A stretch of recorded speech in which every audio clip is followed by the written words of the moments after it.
Let's start with you, Benjamin. Could you talk about the company's performance in 2021? We delivered a very strong performance in 2021. We grew the company by more than 30%. At the same time, I think we were successful in further, let's say, proliferating our ALD and EPI products. At the same time, I think we also had good traction with other products like vertical furnaces and so on. In terms of the market, I think we did well. There was a lot of investments in the logic foundry segment, which plays to our strength. But we also made progress in the memory market, significant progress. And at the same time, the power analog and wafer maker markets recovered from a drop in 2020, and we also benefited from that. Paul, could you then sum up ASM's performance in terms of the financials?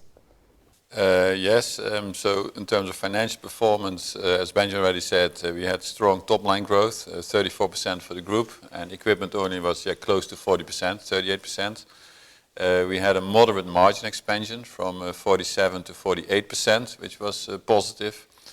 We stepped up investments in SG&A to actually enable the growth, because we are investing for continued multiple years of growth, but also to further professionalize the company.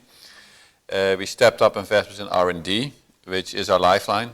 And last but not least, we had a record high normalized net earnings, slightly north of 500 million euro, so a record for the company. So all in all, I would say another great year. It hasn't all been plain sailing. 2021 was marked by tight supply chain conditions. Could you tell us a little bit more about that, please, Benjamin?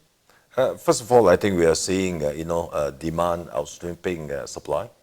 And then we were impacted by COVID, with certain restrictions. At the same time, since the second half of last year, we are seeing shortages with electronics and chip components. And that's actually continuing to where we are today. It's probably going to remain tight for the first half of this year. But we are focusing on meeting our customer requirements, making sure that we deliver to them what they need to ramp up their manufacturing. At the same time, we are taking some mitigation measures, such as keeping more inventories, and also trying to qualify alternative suppliers. Paul, anything to add? Yeah, maybe one point which is also important, which is that Benjamin talked about supply chain issues, but at least from an internal capacity point of view, we have no issue. We completed and expanded a new manufacturing facility in Singapore end of 2020. And we started now to prepare another floor in the same building, which we expect to complete early 23 for another expansion in order to be able to deliver on the continued growth that we see in the market. You've given us a great summation of 2021. Let's now look at 2022, both in terms of ASM and the industry as a whole. Benjamin, your thoughts? I think this year, what we are seeing will be, we need to be aware of some macro factors, whether it's geopolitical or whether it's inflation. I think those, are factors that we need to be aware of and monitor. But overall, from the semiconductor industry point of view, it looks like it's going to be another positive year. We have, started already, in years prior, building up our position, making sure that our ALD and epitaxy solutions get adopted for high volume manufacturing. And we will probably see some of the new applications, getting into manufacturing end of this year, early next year, at the most advanced logic foundry nodes. At the same time, we have done a significant amount of work in the memory space. And we do expect to see, as we go on, again, during the course of this year and also over next year, that some of this will also become adopted and get into high volume manufacturing. And then, Paul, just drilling down a little bit further on ASM's financial position and what your plans are for investments going forward. Yeah, talking first about our financial position, actually that's very strong. We ended the year with a cash balance of 492 million euro. We're debt-free.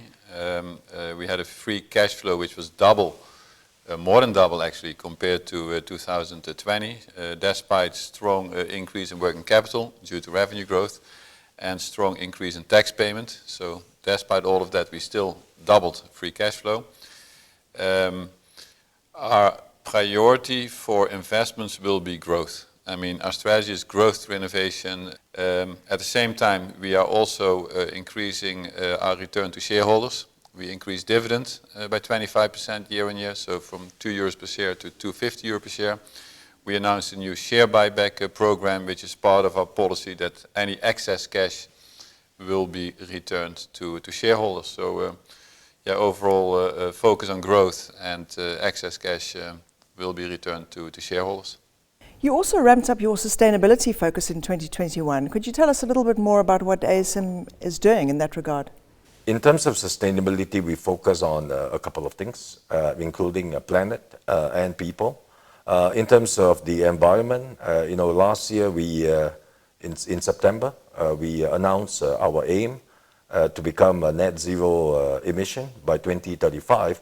And as part of that journey, we have already, by the end of 2021, converted most of our major sites to 100% renewable energy.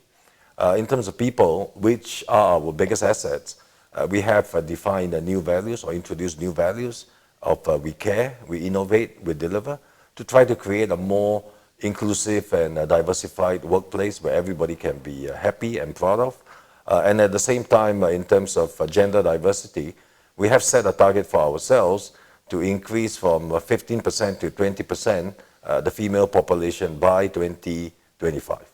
Fantastic. That was really insightful. Thank you both, Benjamin and Paul, for your insights and overview. Thank you. Thank you.